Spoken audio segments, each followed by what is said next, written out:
Why must we have 3 contractors supplying relief food in the whole country? You get these guys in the Ministry of Education supplying food, get him in the Ministry of Devolution, or Ministry. Why don't you contract this to kina mamas kwa county huko vijana? Why? Why can't these 3 guys sublet these services? So we create jobs, mheshimiwa. Kirinyaga huko tunakuwa na kina mama wako na kodisha marori, wanasomba relief food, vijana. And that's what we call creating wealth, taking wealth to the hands of Kenyans. As opposed to unaendelea tu kuenrich 3 individuals, rafu wananona, wanakufa haraka. Shida gani? We need to distribute wealth, the equitable distribution of wealth to Kenyans. That's what the Katiba is saying. When it devolved, si mtu mmoja anakuwa too rich. Sasa hata akiwa too rich akifa, hiyo wealth inaenda wapi? These are the issues that we need to really deal with in that ministry. Sometimes I was in the coast there. Wananchi wanaumia Ganze, wananchi Kinango, eti lori mpaka iji itoke, sijui the same lori imepeleka chakula huko Kinango, iji itoke huku ilete chakula huko. 1 week down the line, wananchi wanaendelea kufa. That must stop. Have you ever been mentioned in any integrity-related reports or investigation? And if yes, what was it all about? I don't remember in my life that something like that has come up. And the only person who took me to court for doing a good job is somebody in Mombasa, where we arrested some guys. And we did that as collectively, as a security team.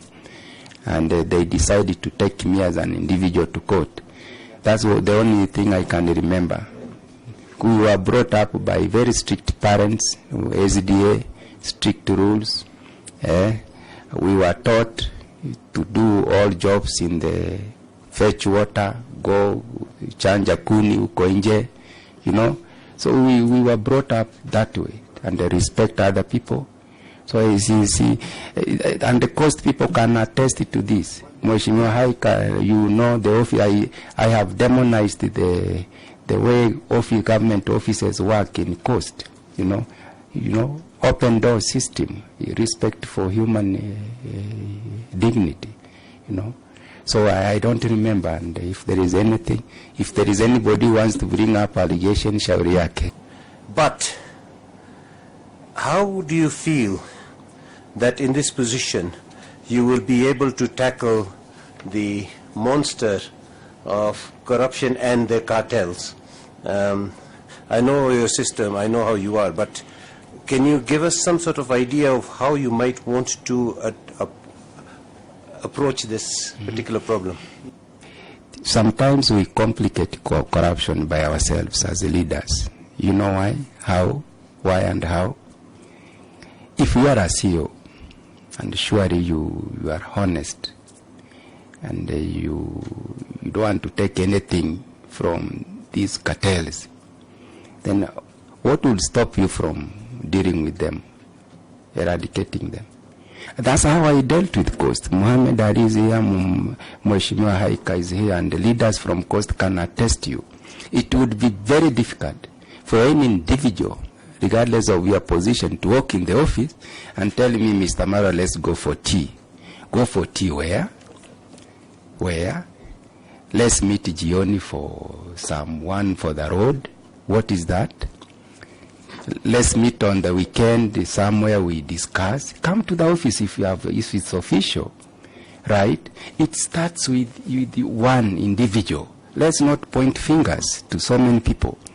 It starts with an individual, Mheshimiwa Chairman. It's about me. Katera kijua akija na laki moja atampa Marwa. The moment you take money from a cartel, from money, you are done. You are done. It starts from there. It starts from an individual. It doesn't start from 2 people, 3 people. It's just an individual. Back to the Minister of Devolution. The devolution policy is still in draft form. And this policy is dedicated to promote informment and public participation in decision making, strength accountability, and effective in service delivery. How do you intend to lobby stakeholders and development partners to speed up the adoption and subsequent approval by Parliament?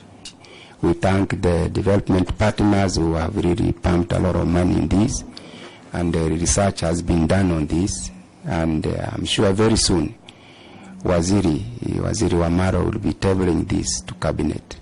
It's addressing teething problems between the counties and the national government, between county and county. You know, there are issues, there are challenges that needs to be addressed. So in due course, this is going to materialize. How do you intend to fast track the transfer of the remaining functions to county governments? I think His Excellency the President, sir, is very clear on this. He is very clear, and he has stated he is following the Constitution. He intends that this is concluded in the first time possible.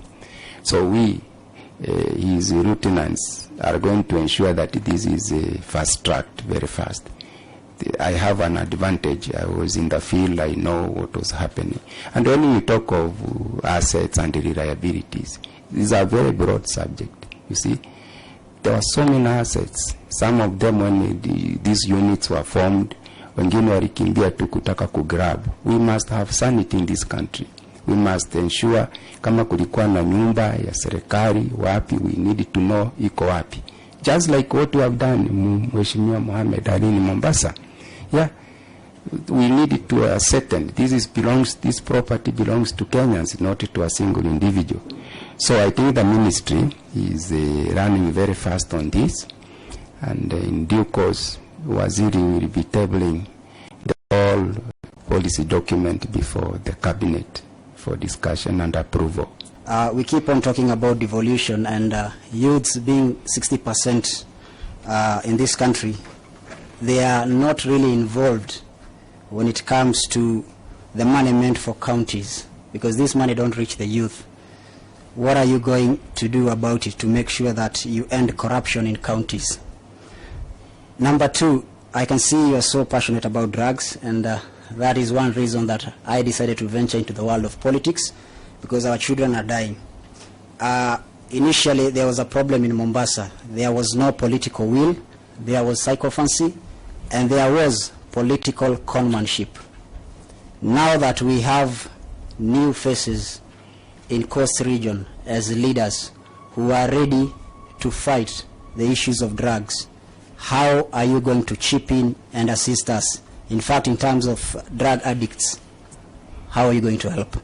I think His Excellency the President he means well for the youth in this country. You can see majority of the programs which are going to be mainstreamed to benefit youths. It is true drug is a problem not just in Coast, but the ministry is going to focus on that. It will collaborate with the other ministries. Ministry of Interior is very key on this, you know. Minister of Interior, you know, very key. Minister of Public Service is very key on this. So it's not just one Minister of Devolution. It's a collabo that we're going to develop on this. With the Waziri wa Marwa, discuss on this. Because I know where I'm coming from, I know the issues.